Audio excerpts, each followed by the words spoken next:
пайдаланат да.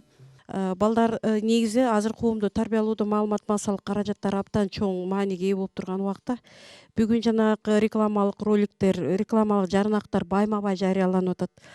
Бир күндө жөн эле 15-20 көрсөткөн учурлар болот да. Мына ушул эки учурда эмне үчүн ушу балдардын адеп ахлагын, деги эле адамдардын бүгүнкү күндө жан кайгысына караганда, жан дүйнө байлыгына караганда мал кайгы басымдуулук кылып турган учурда ошондой роликтерди, ошо адеп ахлагынан төмөн түшүп бараткан, ошону бир оңой жолун көрсөткөн роликтерди эмне үчүн маалымат массалык каражаттары байма бай көрсөтүп турбайт? Мен ошого абдан капамын да, абдан капамын. Экинчиден, улуу бир акылмандардын бири айткан экен: мен бир китеп окусам жаңы дос тапкандай болом, аны кайра окуп чыксам досума кайра жолуккандай болом деп.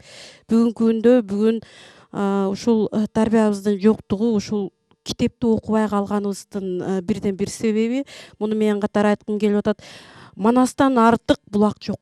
Манас эпосунан артык менимче булак жок. Мына ошондо эмне деген бир сонун сөздөр бар: мал баккан уулуң болгончо эл баккан уулуң болсун. Жана башка ушундай бир. Мисалы, Манасты айтып кеттиңиз да. Манастын адебиндей бүгүнкү күндө биз Манастай болушубуз керек деп кээ бир Манастын кичинекей бала чактагы курактары балким ошол жактан алып тентектик кылып аткандыгы жокпу мисалы? Жок, албетте, эми жакшы жагын алат да. Мисалы, ошол эле Бакай атабыздын айткан сөзүчү. Бул эми бүгүнкү күндө бизге девиз боло тургандай: байкагыла балдарым, бөлүнсөң бөрү жеп кетет, бөлүнүп кетти кыргыз деп өлөгелге кеп кетет. Менимче Манас эпосунан ашык булак болбойт болуш керек. Мына ошол Манас эпосуна тушуккан, мына ошонун бир кереметине кирип, ошону окуп чыккан, ошону менен жашаган бала эч качан тарбиясыз болбойт деп.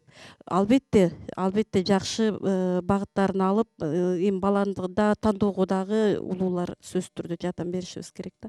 Азыр эле эжекелерибиз айтып кетти, пайгамбарыбыздын хадиси бар да: ар бир адам өзүн өзгөртмөйчө коом өзгөрүлбөйт депчи. Ошон үчүн ар бирибиз өзүбүздү өзгөртүп, жакшы тарбия берерден мурда өзүбүз үлгүлүү болсок. Кайсы жолдо өзгөрүш керек мисалы? Мисалы үчүн кандай адам менен кандай карым катнашта болуш керек, улууга кандай мамиле кылыш керек, ата энеге кандай мамиле кылыш керек. Ар бирөөнүн өзүнүн исламда өзүнүн орду бар да.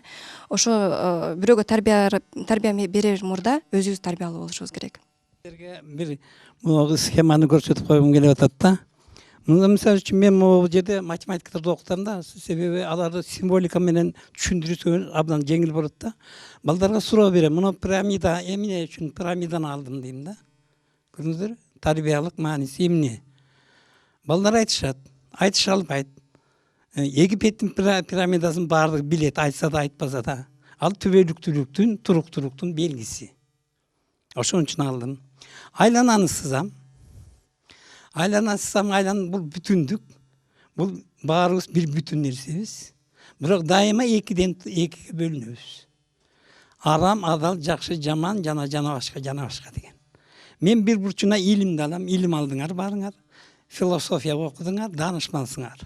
Динди кабыл алган эмессиңер. Анда сиз мына жерде 1-2 деген арам, адалды анча деле көп ажырата албайсыңар да. Арак деле ичесиң, ойнош деле кыласың, жана башка деле кыласың, уурулук деле кыласың, балекеттин баарын жаза бересиң. Мына кызым айтмакчы, эгерде ислам дини болсо, Кудайдан корко турган болсоң, анда мына жерде сенде мына жерде элек жүрөт. Арам кайсыл, адал кайсыл? Ар бир сүйлөгөн сөзүң, ар бир кадамың, караган көзүң, уккан сөзүң, сүйлөгөн тилиңди бул жерден элекке салып, Аллахка разы боло турган гана сөздөрдү сүйлөп тура аласың.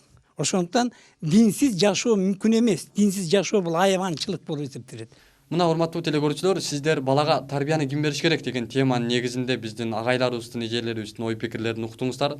Туура жолдо ар бириңиздер өзүңүздөр таап, ушул жакшы багытка балдарды тарбиялап, келечекте ошолордон жакшы нерселерди күтүүгө ар бирибиз аракет кылалы. Жараткан баарыбыздын тилегибизди жеткирген болсун. Саламат болуңуздар.